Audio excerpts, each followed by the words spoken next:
Hello and welcome, I am Raziel. The Fallout series has been going for a while, with 5 mainline games, an MMO, Brotherhood of Steel Tactics and Fallout Shelter, the mobile app / free-to-play game. Now it has gone from top-down turn-based combat to the first-person action role-playing game we know today, and it is now in a very similar style to the Elder Scrolls games. Like the Elder Scrolls games, I've actually played them all, and unlike the Elder Scrolls games, I've actually finished them all too. So, I can safely say, my favourite, by far, is Fallout 3. Released on the PlayStation 3, Xbox 360 and PC for Windows Live back in 2008. Thriller. You escape Vault 101 after your dad legs it from there too. Your father is called James and is played by Liam Neeson. You have to go to Megaton. You find a bar owner who tells you to go see Free Dog at Galaxy News Radio only after you pay him or do some work to regain a debt. Free Dog is the same. You have to do him a favour before you get any information on your old man's whereabouts. Unless you have a good speech level, you can talk your way out of it. There, however, is another way of skipping Megaton altogether. On your first playthrough, while exploring Springvale, you can turn your radio on, and after a while, through the static, you'll hear Free Dog saying he has spoken to someone who left the vault. With nothing else to go on, you can use this to look for GNR yourself. Anyway, after Free Dog, it is the River City, a big boat turned into a city. Dr. Lee tells you that in fact you were not born in the vault, and your father abandoned the project for Clean River to look after you. Yeah, so you're quite special.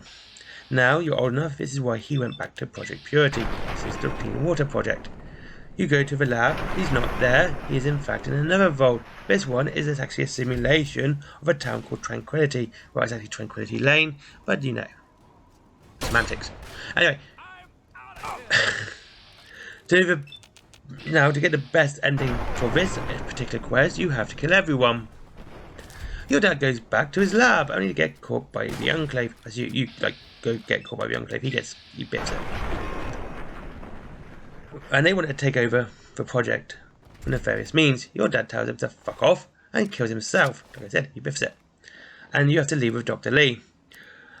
You go see the Brotherhood of Steel. You need to find a Gek, a Garden of Eden creation kit. And the Brotherhood of Steel tells you it's in a vault. They didn't tell you which vault, and you have to go and find out which one. It's quite a simple task. You go and look at a computer, basically. You go to this vault. You find your buddy Forks, a super mutant who is very intelligent, and it's great. Actually, I like it. And he walks into a highly radioactive environment where the Gek is held. Listen, you can do this yourself.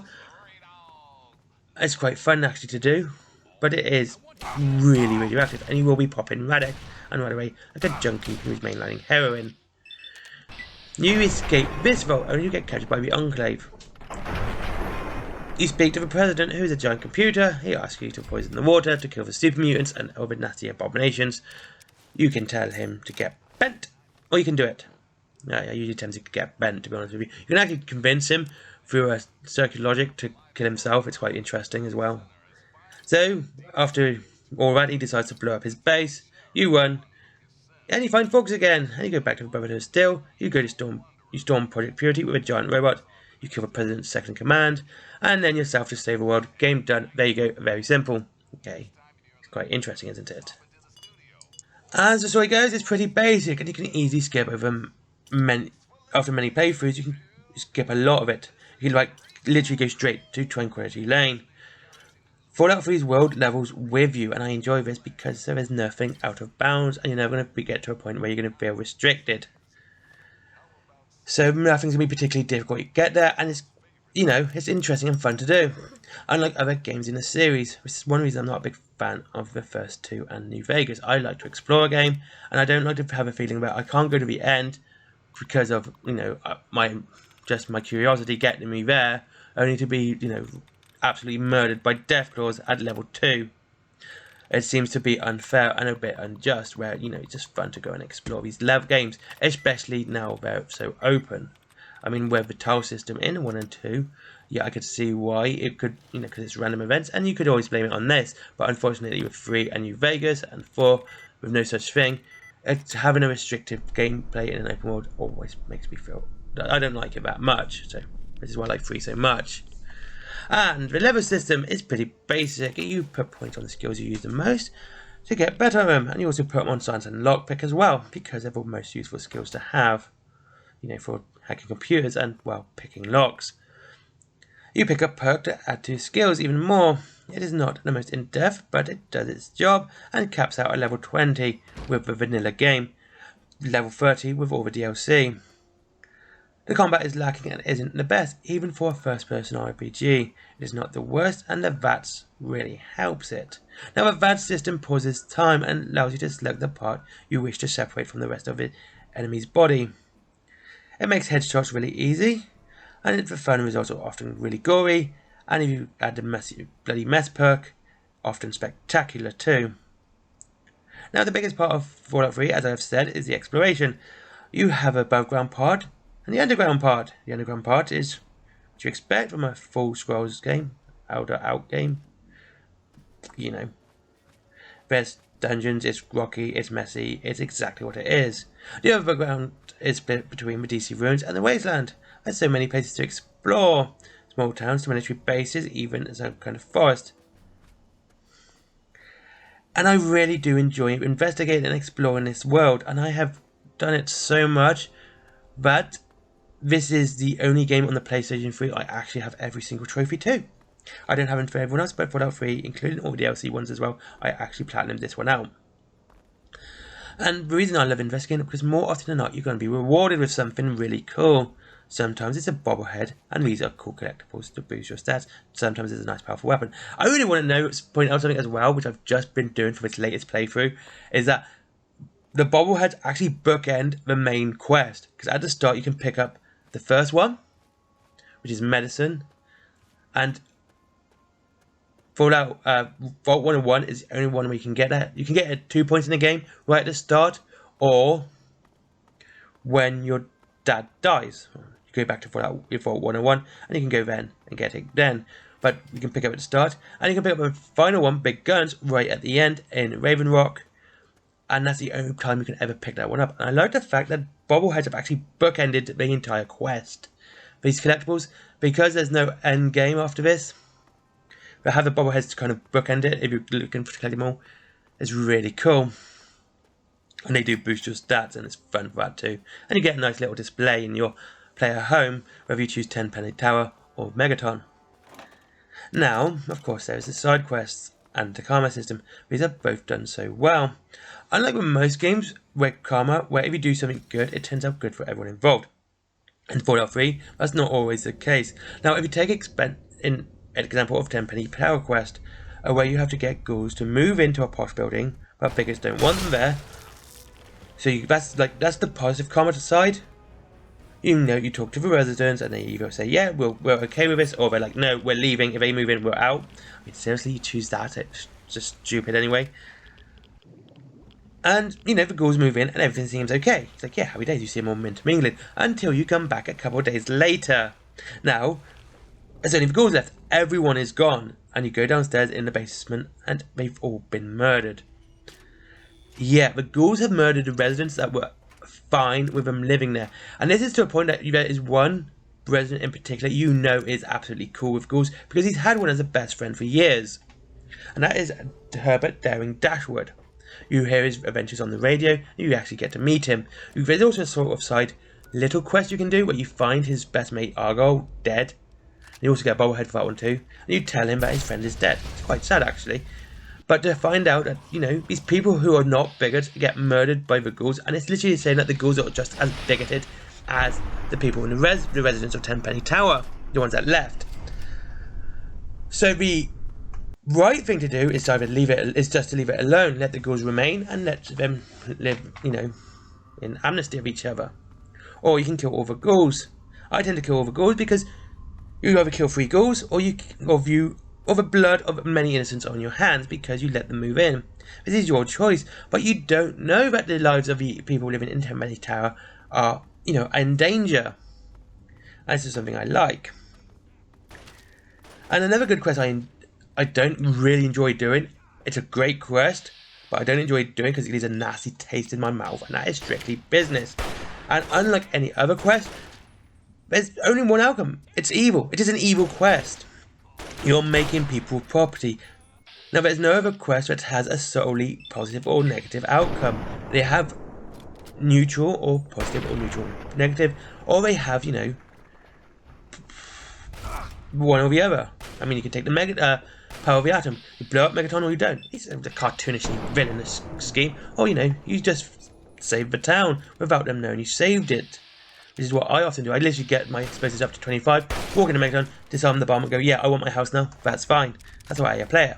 I mean, first time I kind of did all this speech stuff as well, but now it's just to a point like, yeah, explosives 25, yeah, fixed it, I'm off. Right, yeah, done the bomb, kill my house, yeah, thank you very much, there we go.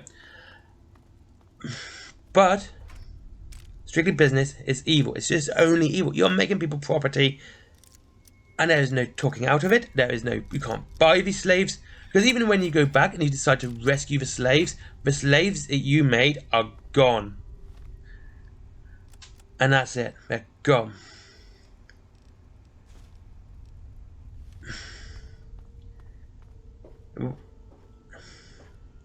Now,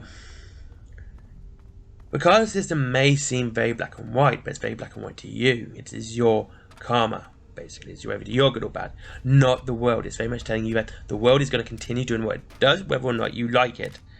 And there's always choices that aren't so obvious. Now, another one is my favourite. Is another one I like. Is Oasis. Someone has become a tree and has been stuck in the same place for decades. And he just wants to die.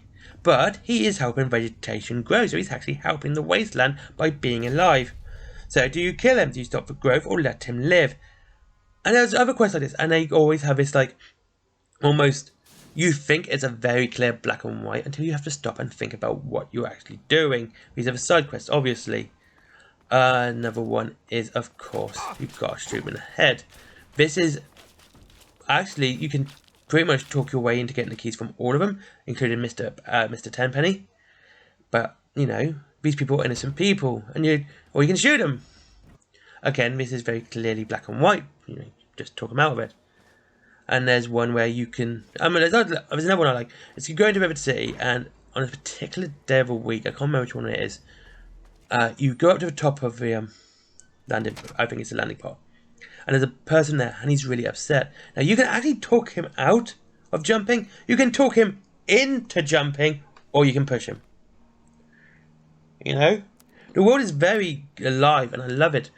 Another one I've seen a video, and I really want to do this, is that there's slaves in the Lincoln Memorial. There's lots and lots and lots of landmarks here. There's slavers in the Lincoln Memorial, and they want the slaves in the Temple of Union. And now what you can do is tell them to go and where the Temple of Union is. And if you follow them, you can actually watch them get murdered by super mutants, and they don't make it for Temple of Union because they'll be dead before then. It's a live world, makes it really fun and interesting. Of course, there's the FEV spoiler. Do you poison it? Because obviously super mutants are killing everyone. But what's the side effects to those? Because everyone's going to be is going to have their DNA messed up because of the radioactivity within the DC ruins. No one is going to be pure. Very few people are going to be involved, and no one is going to be that way. And now let's talk about the vaults. Now the vaults are pretty much all the same, but that's what you would expect from an area like this. There are some that are different, but most of them are the same, because they're all been built to almost the same specification, unless they have a specific job in hand. How's this game? I actually quite enjoy exploring the vault because there's nice ones to see and nice things to explore. Like I like the one where you get to get Agatha's house. You go a song. I think the quest is called "A Song for Agatha." You got to get the violin. I like this quest, and you go and see. And there's music everywhere. And you wander around, and suddenly Marlocks attack because it's been flooded. Now you can stop the Marlocks by sending a static noise through the speaker system, and it kills the Marlocks. That's really fun. And you get this, and then after that, you get the Stradivarius violin, and then you can go to Agatha, give it to her. You get a radio station, and that's it. Or you can give it to someone else and sell it and make money because it's a rare violin, and it's all of that. This is what I mean. Like, there's these options that you don't know are available to you unless you explore into the game, and you want to be that way. Hey, thank you very much. Now, graphically, let's get back to the original thing. It's better than Oblivion, but not as good as Skyrim. Though, I will say this, I definitely think the Xbox One has upgraded the graphics because it looks a lot smoother than I remember. Now, Fallout 3, as I've said, is a great game. I thoroughly enjoy the exploration, which is why I love it so much. Again, I could just talk about the exploration all day. And same with the DLC content, and the whole massive quests. I could talk through each one, and I could really go on this for all day and all time, but this is a game review. And everything else in between, and there's just not enough time in the world for me to do this, and I am very grateful for you sitting through this video. Thank you very much for watching. I hope you enjoyed it. I hope you have a good day. Links to Element Games, as if you like your Warhammer and your tabletop models and all that.